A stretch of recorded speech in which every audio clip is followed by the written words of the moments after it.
wabarakatuh. Perkenalkan, nama saya Vivi Lutfia, calon guru penggerak Angkatan 7 Kota Tangerang. Saya akan melaksanakan aksi nyata modul 2.3, yaitu supervisi pendidikan. Yang mana rangkaian supervisi pendidikan itu ada 3. Pertama, pra-observasi, yang kedua observasi, dan yang ketiga pasca observasi. Baiklah, untuk hari ini saya akan melaksanakan kegiatan pra-observasi. Di sini saya akan ditemani oleh teman sejawat saya, yaitu Pak Hafidun Naim. Beliau adalah guru kelas 4.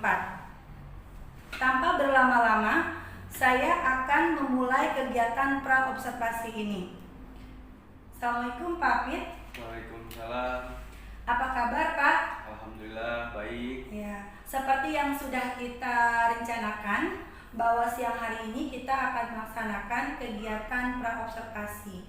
Apakah Bapak sudah siap? Siap. Ya. Baiklah, untuk kegiatan mengajar besok tujuan pembelajarannya yaitu apa ya Pak? Yang pertama tujuan pembelajarannya yaitu anak-anak dikenalkan persegi, bangun datar, persegi, dan persegi panjang. Iya, memperkenalkan bangun datar, persegi, dan persegi panjang. Yang kedua, menjelaskan bagaimana caranya menghitung luas persegi dan persegi panjang. Menghitung luasnya. Oke Bapak, menarik sekali ya Pak ya. Dari tujuan pembelajaran tersebut, kira-kira yang ingin Bapak kembangkan itu apa ya Pak? Yang ingin saya kembangkan itu siswa dapat menyelesaikan dan mencari rumus-rumus yang ada seperti dalam kehidupan sehari-harinya, Bu. Jadi dalam kehidupan sehari-harinya mereka Ya, bisa mana bangun datar persegi, mana bangun datar persegi panjang. Dengan benda-benda yang ada di set mereka. Benda-benda nyata. Oh, benda-benda konkret. Ya, betul. Iya, menarik sekali ya Pak ya. Lalu setelah itu dengan cara mereka menghitung sendiri gitu. Ya, menghitung sendiri. Jadi dibiarkan anak itu awalnya menggunakan penggaris ya Bu. Menggunakan penggaris untuk mengetahui panjangnya, luasnya, dan lebarnya gitu ya. Diarahkan untuk mengukur sendiri, untuk melakukan sendiri kegiatan itu ya Pak ya. Ini menarik sekali ya. Itu yang ingin saya kembangkan. Oke ya. Jadi mereka akan merasa lebih dekat ya dengan matematika ya. Gitu ya. Lalu untuk mencapai strategi itu, langkah apa yang sudah Bapak persiapkan besok? Yang saya persiapkan menyiapkan alat berserta medianya, Bu. Oh, alat dan medianya ya, persiapannya ya. Terus besok saya akan menggunakan itu strategi dengan cara mencari benda-benda yang ada di sekitar kelas. Benda apa gitu, contohnya kayak misalkan persegi, dia berarti seperti lantai, buku. Nah, persegi panjangnya bisa jadi meja belajar gitu, poster. Jadi mereka menemukan sendiri dan menghitungnya sendiri. Iya. Lalu apakah ada strategi lain dari media atau apa yang akan dipakai besok? Kemungkinan strategi yang kedua itu saya menggunakan metode PBL. PBL ya. Problem based learning ya. Problem based learning ya, menarik sekali ya Pak. Problem based learning. Jadi siswa disuruh untuk menemukan benda-benda nyata, benda-benda konkret yang ada di rumah maupun ada di sekolah. Lalu setelah itu mereka disuruh dapat menghitungnya. Menghitungnya langsung. Jadi setelah mereka menemukan benda itu, mereka pun dapat mengetahui luasnya dengan cara menghitungnya langsung gitu ya. Iya, menarik sekali ya Pak. Baik Pak, dari strategi yang telah Bapak siapkan tadi ya, baik itu dengan problem based learning ya, dan juga menemukan benda-benda konkret dan menghitungnya langsung, kira-kira apakah Bapak menemukan kendala ketika merencanakan hal tersebut, merencanakan strategi tersebut? Kira-kira kendalanya apa Pak? Kendalanya mungkin yang pertama tuh siswa peserta didik itu mungkin kurang mengerti dalam penggunaan penggaris. Oh, kurang terbiasa, Kurang barangkali terbiasa. betul, kurang terbiasa. Yang pertama itu, dan yang kedua itu di papan tulis yang ada di kelas saya. Papan tulisnya kenapa Pak? Sebenarnya sudah tidak layak karena di sebagiannya tidak bisa digunakan lagi. Oh, jadi permukaannya Ya, sudah. permukaannya menggelembung. Oh, begitu. Jadi tidak bisa dipakai Ya, sebagiannya. untuk ditulis sudah tidak bisa. Oh, jadi tapi masih ada sebagian Sebagian kecil. bisa. Jadi itu menghambat juga Ya, ya Pak ya. menghambat. Kira-kira dari tantangan tadi, ya dari kendala tadi, apa yang akan Bapak lakukan Yang saya untuk mengatasinya?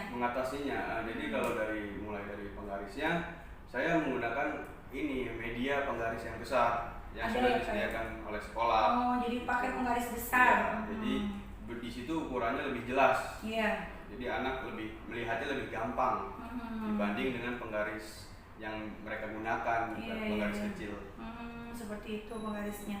Lalu untuk papan tulis sendiri bagaimana? Saya menggunakan proyektor. Strateginya untuk mengatasi masalah papan tulis yang ada di kelas saya menggunakan proyektor.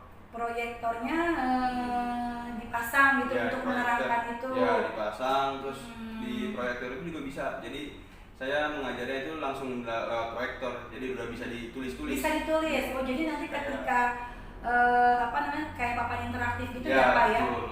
Jadi Bapak pun bisa menulis langsung rumusnya atau soal latihannya, panjangnya, lebarnya gitu ya. Sehingga siswa merasa lebih tertarik ya Pak ya. Ya, lebih tertarik sesuatu yang baru. Iya betul. Baik Pak Apip, menarik sekali ya rencana yang telah Bapak uraikan dan juga kendala-kendala yang Bapak sampaikan. Untuk mengatasinya pun Bapak sudah dapat jalan keluarnya, solusinya ya Bapak ya. Jadi dengan kegiatan praobservasi ini kita jadi lebih dalam melaksanakan ataupun melakukan kegiatan perencanaan sebelum pembelajaran.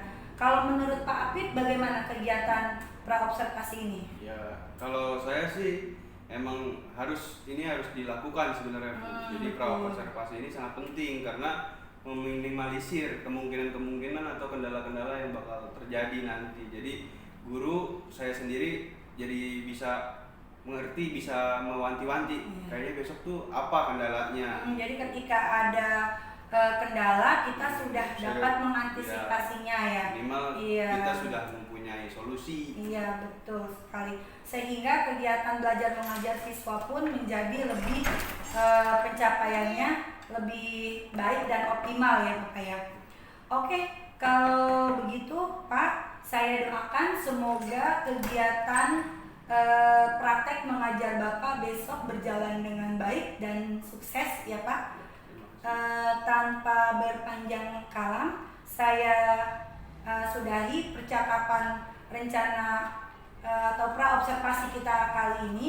Saya ucapkan terima kasih Pak Apip. Billahi taufiq wal hidayah. Assalamualaikum warahmatullahi wabarakatuh.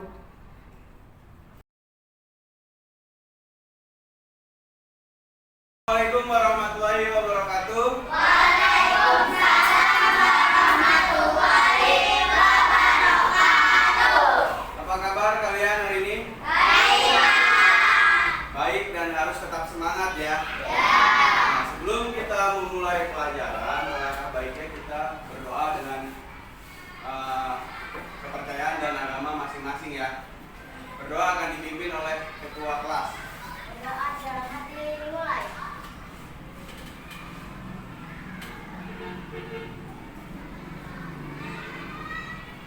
Berdoa selesai. Ya, sebelum kita masuk dalam pembelajaran, kita tepuk semangat dulu ya. Biar kalian semakin semangat. Ayo. Tepuk semangat.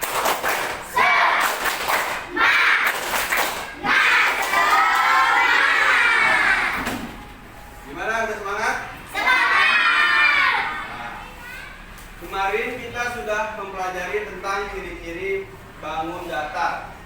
Yaitu ada dua. Bangun datar apa aja? Persegi dan persegi panjang. Nah, persegi dan persegi panjang ini kalian pernah menemukan dalam kehidupan sehari-hari? Ya, ya, siapa yang tahu benda apa yang memiliki bentuk persegi panjang? Ayah saya. Ya, Alba. Pintu. Pintu. Nah, ya, pintu adalah salah satu contoh bangun datar berbentuk persegi panjang. Nah, kalau yang persegi siapa yang tahu? Saya. Ya, Sadel. Lantai. Nah, ya, lantai. Lantai yang ada di rumah kalian dan lantai yang ada di sekolah itu sama. Bentuknya pasti persegi. Persegi itu memiliki sisi yang sama. Ya. Jadi kalau persegi itu dia sisi dikali sisi luasnya. Kalau persegi panjang, cara berhitungnya mengetahui luasnya itu panjang dikali lebar. Gitu.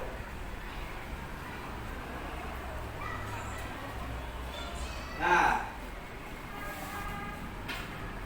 seperti ini. Persegi. Ini adalah persegi. Nah, ini persegi panjang. Persegi panjang memiliki sisi yang sama. Itu. Nah, kalau persegi panjang, cara menghitung luasnya adalah panjang dikali lebar. Gitu.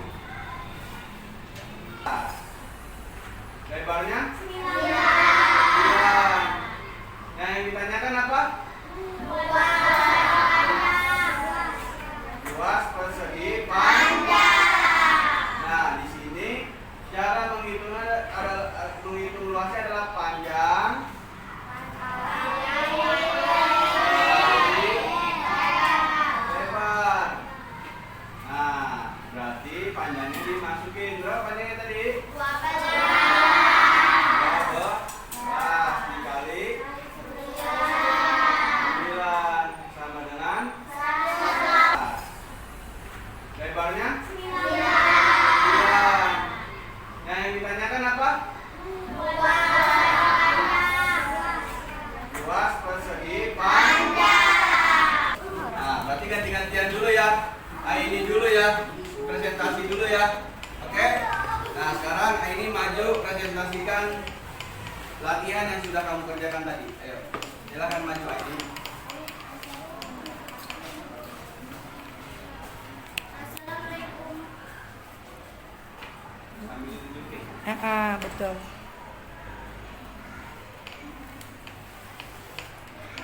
Assalamualaikum warahmatullahi wabarakatuh. Waalaikumsalam warahmatullahi wabarakatuh. Di sini saya akan mempresentasikan hasil latihan pertama tadi. Di sini ada kesimpulan. Selamat siang, Pak. Siang, Bu. Ya, bagaimana Bapak kabarnya? Alhamdulillah luar biasa, Bu. Oke, alhamdulillah luar biasa. Semangat ya, Pak ya. Ya, semangat. Setelah kegiatan kemarin kita, tahapannya kita melaksanakan praobservasi, lalu juga saya kemarin menjadi pengamat atau mengobserv Bapak di dalam kelas. Tiba kita pada kegiatan pasca observasi ya. Pada kegiatan ini kita akan berefleksi ya Pak ya dengan kegiatan coaching. Bapak siap ya Pak ya? Siap, Bu. Iya. Pak Apip, bagaimana kemarin setelah melakukan kegiatan mengajar, perasaannya seperti apa? Yang saya rasakan tuh perasaan menjadi lega dan tenang, Bu, karena saya sudah menyiapkan dari pra-nya apa yang dibutuhkan siswa saya maksimalkan sudah saya lihat. Jadi Bapak sangat lega dan senang ya, puas lah ya, Ya. karena Bapak telah mempersiapkan pembelajaran dengan seoptimal mungkin ya, apalagi adanya kemarin observasi ya, sehingga kekurangan dalam perencanaan bisa teratasi. Oke Bapak, baik sekali. Harapan Bapak untuk kegiatan coaching kita pada siang hari ini apa Pak? Harapan saya sih saya masih ada kurangnya gitu, Bu ya. Jadi Iya. dibutuhkannya perbaikan-perbaikan dalam kegiatan belajar mengajar saya. Jadi Bapak ingin terus menjadi Ya, lebih baik, betul Bu. terus menggali potensi Bapak ya dalam mengajar ya, Ya, betul. dalam membersamai anak-anak agar anak-anak lebih semangat lagi belajar ya. Ya, kemarin kan Bapak materinya tentang matematika ya. Tujuan pembelajarannya apa ya Pak yang kemarin tuh ya? Tujuan pembelajarannya itu yang pertama adalah mengenal bangun datar persegi dan persegi panjang, Betul. lalu cara mengerjakannya. Yang ketiga, menyelesaikan masalah yang dihadapi siswa dalam kehidupan sehari-hari, seperti dia udah bisa mengerjakan apa yang contohnya mirip-mirip dengan bentuk persegi dan persegi panjang. Kaitannya dengan luasnya mana ya Pak ya? Luas persegi dan persegi panjang ya. Betul. Jadi mereka juga bisa diharapkan mampu menghitung benda-benda di sekitar yang memiliki bentuk seperti persegi dan persegi panjang. Oke, jadi langsung ya Pak ya, seperti kontekstual teaching learning itu Pak. Baik sekali ya Pak ya. Nah, baik Pak, sebelumnya ada tidak kemarin strategi apa sih Pak yang kemarin Bapak pakai untuk pembelajaran? Kemarin saya memakai PBL Bu, problem based learning. Oh, jadi kemarin strateginya salah satunya PBL. Iya. Problem based learning itu seperti apa dalam penerapannya kemarin? Kemarin tuh jadi anak-anak ya emang harus dihadapi dengan kenyataannya ada Bu. Iya. Jadi benda-benda nyata, benda-benda konkret. Oh, ya benda-benda konkret yang ada di sekitar kelas gitu ya. Jadi mereka pergi gimana, kemarin tuh suruh ngitung gitu ya, suruh ngukur. Jadi mereka mengatasi sendiri masalah yang ada dan menghitungnya langsung. Baik sekali. Apakah ada strategi lain kemarin selain problem based learning itu?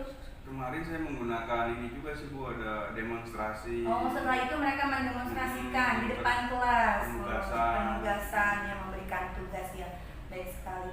Terkait dari tujuan pembelajarannya, menurut Bapak sudah tercapai atau belum? Menurut saya sih sudah, cuman kayak masih ada yang kurang. Masih ya, masih ada ya. Harus ada yang diperbaiki. Oke, itu namanya kita memang harus terus belajar ya Bapak ya. Wajar kalau ada perlu perbaikan gitu ya. Tapi kalau direncanakan itu pasti akan lebih baik ya Pak ya. Nah, kira-kira yang ingin Bapak pertahankan itu apa aja Pak? Yang saya ingin pertahankan adalah perencanaannya ini Bu. Kegiatan perencanaan kemarin kita ya, pra-observasi itu sangat membantu rupanya ya Pak ya. Bisa mengatasi masalah-masalah yang dikiranya belum terjadi gitu. Jadi kita bisa mewanti-wanti. Mengantisipasi sebelumnya kekurangan apa aja yang perlu disiapkan betul. Oh, jadi itu yang ingin Bapak pertahankan ya Pak ya. Oke, nah kalau untuk rencana Bapak untuk memperbaiki kekurangan-kekurangan tadi kan kata Bapak masih ada yang kurang tuh, kira-kira apa tuh? Rencana saya sih ingin secepatnya ya Bu ya. Jadi yang saya ingin perbaiki ya, saya harus lebih belajar lagi terus saya lebih aktif dalam forum-forum gitu ya. Di KKG. Forum KKG ya, kenapa harus di KKG kalau menurut Bapak? Karena di KKG itu kan jadi ada yang segugus, ada yang kecamatan. Oh, jadi Bapak ruang lingkupnya lebih luas lagi ketemunya ya. Pengalaman. Jadi dengan orang-orang yang di luar sana yang mungkin akan bisa memberi masukan lagi ya Pak ya. Ya betul. Selain KKG itu apa kira-kira rencananya mau apa lagi? Ini Bu, berkolaborasi dengan teman sejawat. Oh, dengan teman sejawat di sekolah. Sekiranya bisa kerjasama ya, tukar pikiran gitu. Oke, baik sekali Bapak. Nah, itu rencana-rencana Bapak. Jadi pertama Bapak akan aktif lagi di KKG ya, bertemu dengan komunitas pendidik yang lain di gugus, di kecamatan dan seterusnya, dan juga menjalin kolaborasi bersama dengan teman sejawat. Nah, kira-kira komitmen yang tadi Bapak sudah utarakan itu kapan waktu pelaksanaannya Bapak akan melakukan itu? Secepatnya sih Bu, insya Allah mungkin mulai besok udah bisa saya. Kayaknya kalau untuk KKG juga kita sudah mulai aktif lagi nih ya. Jadi mulai direncanakan lagi nih kegiatan apa nih yang bisa mengupgrade kemampuan kita ya untuk mengajari. Ya, baik sekali Bapak, secepatnya gitu ya. Dari rencana yang sudah Bapak utarakan tadi ya, secepatnya akan segera dilaksanakan seperti itu. Kira-kira indikator keberhasilan dari rencana Bapak ini apa? Indikator keberhasilannya adalah anak-anak merasa senang belajar matematika. Oh ya, terutama nih yang sekarang lagi fokus belajar matematika Iya, nih ya. karena matematika kan dianggapnya susah, sulit, hal yang menyeramkan. Gitu ya. Jadi indikator saya membuat anak-anak senang belajar matematika. Dan juga mungkin dari hasil penilaiannya juga ya tercapai lah Ya. ya. Oke, itu adalah indikator keberhasilannya ya Bapak ya. Selanjutnya daya dukung yang Bapak libatkan dalam perencanaan Bapak ini siapa aja? Daya dukungnya teman sejawat Bu yang ada di sekolah. Oh, teman sejawat, lalu murid. murid Bapak itu sertakan Iya, gitu ya Pak harus kaitannya. berkolaborasi juga Bu. Jadi saya bisa Untuk menentukan kira-kira nih kita maunya di mana, belajar di mana bagusnya di gitu. mana, Oh, serunya di mana. iya. Jadi selain Bapak melibatkan teman sejawat, mau melibatkan siswa juga. Betul. Ya, betul, baik sekali Bapak. Dari pertemuan ini apakah masih ada yang masih mengganjal di Bapak? Saya kira sudah cukup. Oke Bapak, alhamdulillah ya pertemuan coaching kita kali ini sudah banyak dapat mengatasi dari rencana yang Bapak utarakan, segala problem dan solusinya sudah Bapak jawab semua. Ya, mudah-mudahan Pak Apit dapat mengatasinya dan lebih sukses lagi dalam pembelajaran mengajarkan siswa-siswa. Saya ucapkan terima kasih. Assalamualaikum warahmatullahi wabarakatuh.